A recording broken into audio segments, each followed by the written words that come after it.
would like to, oh, we have a question already. I do have a question. Yes. I would like to know, what does the support look like from the Arizona Diamondbacks for the Centennial Negro League? Yeah. Will there be any recognition at all? There is. I don't work for the Arizona Diamondbacks. I can tell you what they're doing though. I have been talking with them. The Jackie Robinson Day, April 15th, is going to be the big celebration and recognition. They're inviting Bob Kedrick, the president of the Negro Leagues Baseball Museum, and they're putting a panel together. And so I think several historians will be a part of that as well. And the entire day, that evening, will be a celebration of Negro Leagues Baseball. So, and the information, I think I shared it earlier, but I'll repeat it again.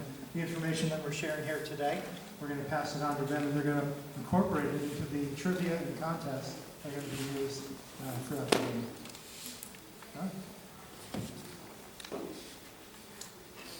All right. Any other comments, questions? I do have one quick one, since Okay. what we're discussing for this great honorable day is, if I read it correctly yesterday, the first black chief of umpiring has been declared. Sorry, I can't give you his name. Somebody help me? Kerwin Danley. Okay, thank you. You bet. Thank you. Thank you, Charlie. Charlie, one more time. Anyway, so that's Kerwin. quite a Kerwin accomplishment Danley. along the Danley? way. Yeah. Thank you for sharing that. I have a question. Yes, sir. You said there was teams in Bisbee and some other Arizona cities. I'm Yeah. not really familiar with Arizona. How was the black? I would imagine they'd have to probably put a black team together nowadays. How was there so many blacks in those areas that allowed them to have these black teams? Well, my understanding, based on what I was finding doing the research to prepare for this, is that other cities were fairly thriving back then. Prescott, Jerome, Globe, some of the smaller cities had large African-American populations as well. It wasn't just Phoenix and Tucson, so it may have had a larger representation back then. But I could go back in and look at the census. Also the military. And the military. Bases Yeah. were down And there. we had talked about Nogales and the other bases as well. Yeah, I was surprised to see that, but different times. And those two were mining towns. It was another opportunity to work and be compensated because a number of individuals who migrated here from Texas and the South came here to pick cotton, and a number of individuals went north to McNary and Williams to work in the lumber yards. And so mining was a big thing, and it paid well back in the day. I even came across a small town called Mobile. Yes. Yeah. So I was not familiar with that as well. You got a question here? Yes, ma'am. It's not a question, but it's a part of the history of black baseball players. My dad and all of his friends. I'm going to bring the microphone to you.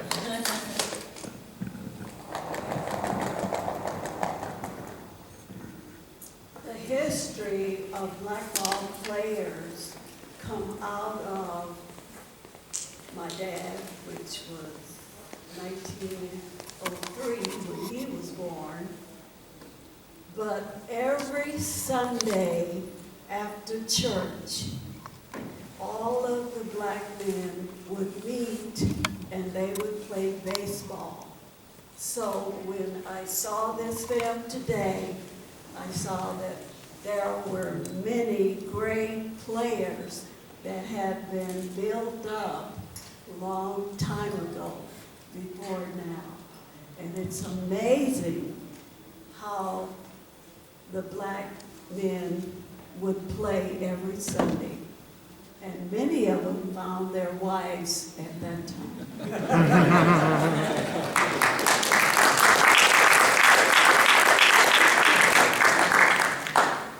There's Thank you another for sharing. question here, comment. I'll bring it to you. Hi there, my name is Jacqueline Francis Smith, Ashford Garden. My father was sportsman. I grew up, was almost baptized in baseball, and we have many warm, wonderful stories. My father and mother were very close to Buck O'Neill, and I got to know him. My husband James and I were in Kansas City, and we got to see much of what is in the museum in Buck's basement, because he was coming. That's one of those special times. Another special time, because Buck was here all the time with the Cubs and stuff, he brought Willie Mays to dinner at my house. And I just found him shy, sweet, but, you know, I couldn't believe he was a baseball player. It was really something unusual for me to have someone that close. Mountie Irvin was a friend of my father and mother's, and I remember them coming, and they stayed in our neighborhood during spring training when he brought his family down. Hank Thompson was another one. I had a crush on him when I was little. That was also a compatriot of my father. And what he has not been mentioned is the number of black players that would play in Cuba, San Juan, and I actually lived on those times with my dad when they played, he played in Santurce. And another funny aside about that, my sister-in-law were on a cruise. And this particular cruise had a lot of Puerto Ricans on the cruise deck, the Lido deck. And there was one man that had this pink diamondback shirt. Well, you can tell I'm shy, so I went over to him and said, "How do you have a pink diamondback shirt on?" And he told me about a friend from here that sent him the shirt. I said, "Okay." I said, "I'm going to try something wild." But you know, do you ever know Pete Madrid, who owned the Santurce team that my dad pitched for? Now, you know, sometimes people can tell you all kinds of stories, but this is how I knew he knew my dad. He said, "Oh my goodness, we always knew we were going to win when Lieutenant Smith pitched." And that was the cue, because he remembered that he was in the military. And we had, between my broken Spanish and his broken English, had this one celebration of reaching, what's the likelihood that I would have seen him on there? It was wonderful. So I was a baseball, not a brat, but I grew up with it. My parents, as the age, there was one radio that had one game on, the television had another game on, and if there was a third game, they would find another radio. So believe me, I was saturated with baseball. But baseball brought me some wonderful, my first real travel experiences, plus wonderful parents. Thank you.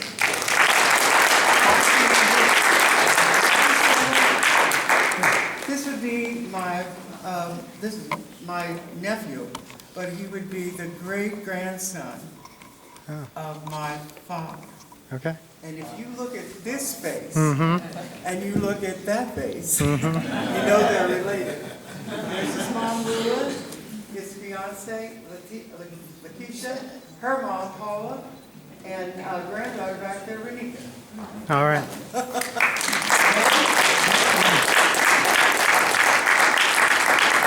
Thank you for sharing.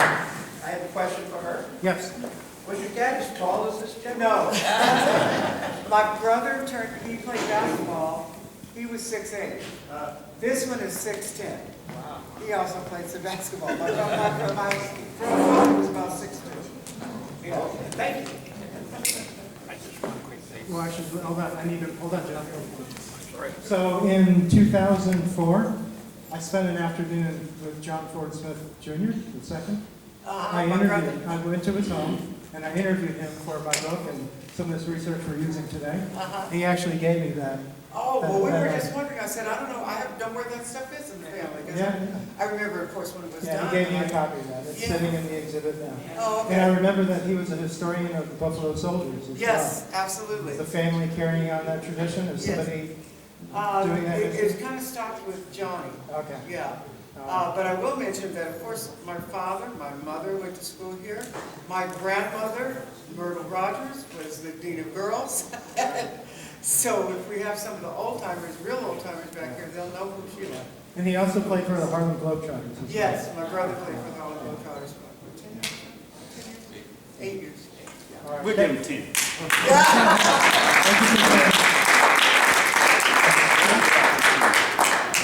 This is for you to take home. Here, use the microphone. Take home. I was up around there when Larry Dobie first started, and he was not too welcomed by Eddie, well, the words won't come out, it's that Robinson, Eddie, who's an infielder, although I find out later that he wasn't racist, but he was kind of upset because Lou Boudreaux, the manager, asked for the new man to go over to first base to play instead. Well, this man that he replaced is now the oldest baseball player living. Eddie Robinson is 100 years old. He was playing for the Indians that year with Larry Doby. All right.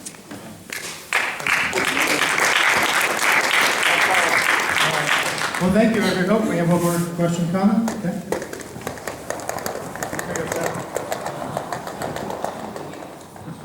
I started an African American Genealogy Society in this building in 1992. Ruth Payne Franklin was with the Monarchs here and helped me to be able to get space down the hall that I can be able to have all my material. So I'm bringing that up to say here. My dad was a pitcher with Central Page. And what I'm going to say is that we played lots of baseball, and we had some very old gloves, like you saw that glove that Central Page had on with the old way it looked. Well, I remember leaving it in the alley. Just wasn't working. Didn't know. Also, baseballs that we got and signed, we played with them in the alley. So what I'm sharing with you is that we can help you trace your family history and the various persons that you see on these screens, and the people, I'll take a lot of notes of the history of persons in the valley here. We meet every second Saturday of the month at the Harmon Library. Nonprofit since 1992. Thank you. Where can we get any more information about that for others? You can also just Google Black Family Genealogy Society. We're the only one in the state. Nonprofit. It's Black Family Genealogical Historical Society. Thank you for sharing. Yes. My ride is leaving. Okay. Yes. Just one last question. Was the Centennial recognized by Governor Ducey? Did he receive like a plaque or a certificate recognizing the Centennial celebration for the Negro League? My understanding is this event here today is the first event to celebrate it. The second will be the Diamondbacks. I think that if that's going to happen at the governor's level, then those of us in here need to put forth the initiative and see what we can do. Okay? I have one other piece of history that was Yes. shown on the screen. Okay. The clip from the 1900, early 1900s, maybe the 30s, that showed the Arizona Gleam. It Yes. was about one of the tracks. That was owned by my grandfather. That was the first black newspaper in Arizona. Oh, wow. Thank you for sharing. Well, hopefully we don't have to wait another 100 years to get together. Oh, we have a comment, another question. Hello, everyone. Yeah. Give me the microphone. I think my mouth is loud enough, but anyway, I'm glad to see you following us. You got people on the Negro. Life is hard, but I'm going to make it. Knees are bad, right, everything's bad. But I'm old. Oldest son is black pepper. That's pretty old. One of my favorite words is God first, determination, and willpower. I'm a retiree from Honeywell. And it was hard, very hard. But if you fall, try to get up. I'm in a wheelchair, but I'm still keeping on. Glad to see all of you. Thank you.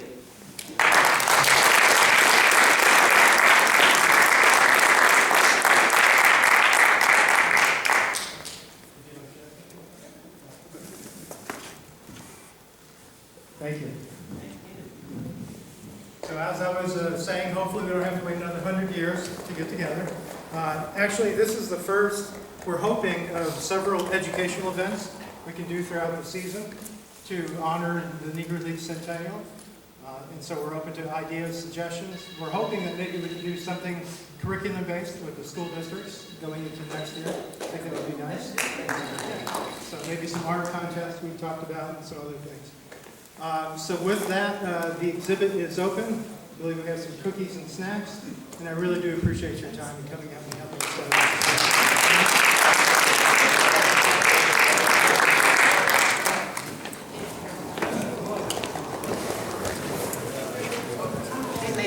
Thank you a lot. How are you? Well, thank you. Multitasking, I did the master cookout earlier at Phoenix College. Okay. And then I come to them out of downtown. Yes. And they were talking about this before. Yes. I would just love to see, How you doing, pretty girl?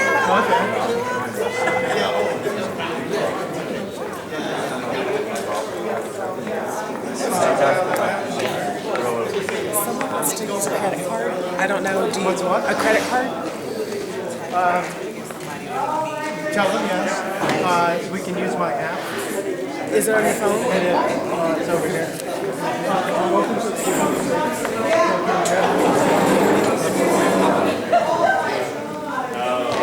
Thank you. I'm sorry. Okay, no, you're good. Prepare with your cards and I'll get in touch with you. I know. Tell them we'll do it. If they can just wait 5 minutes. We got some questions. Process credit cards.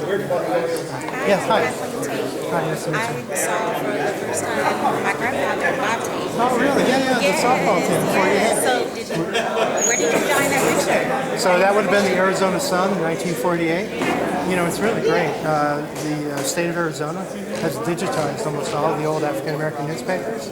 So you can do a search now and find it. Very, very Yeah, so that's where I found it. Do you have a card? You know, it's back in there? No. Actually, it's all right.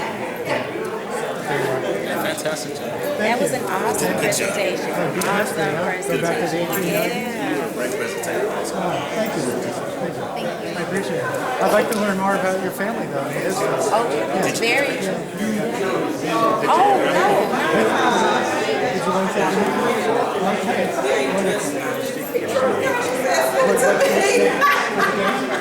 I believe it was October, maybe 13th, but it was October 13th. I can send you the presentation. Okay. Thank you. I know you're busy. No. Is there any way so I can snap it? I'm so excited.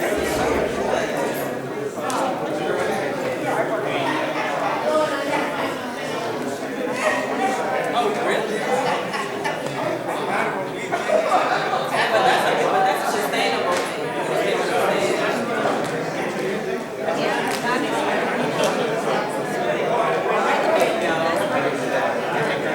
Oh, I just. So Arizona. Okay.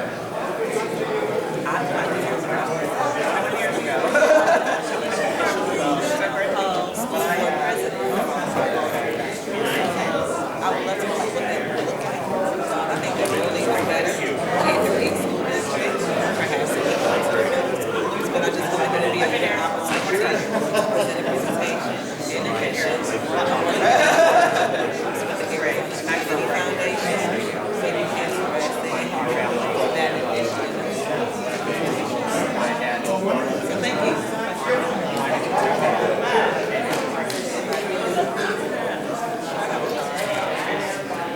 So when I asked you, you weren't sure?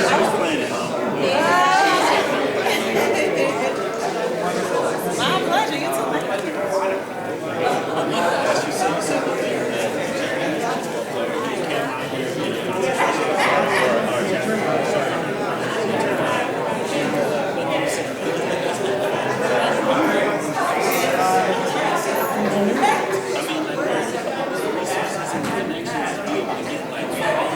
That's a whole nother presentation.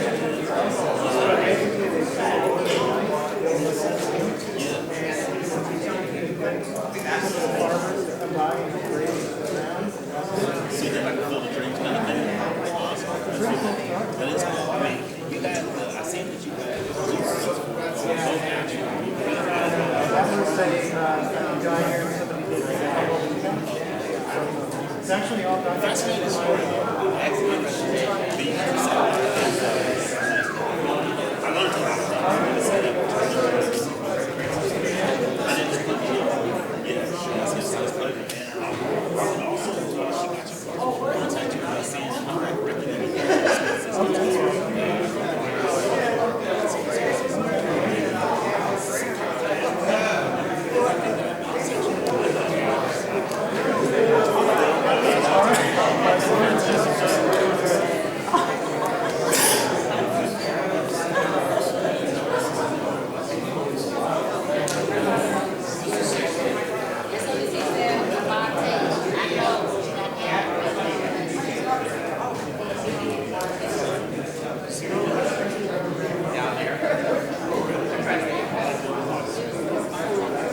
Oh, yeah.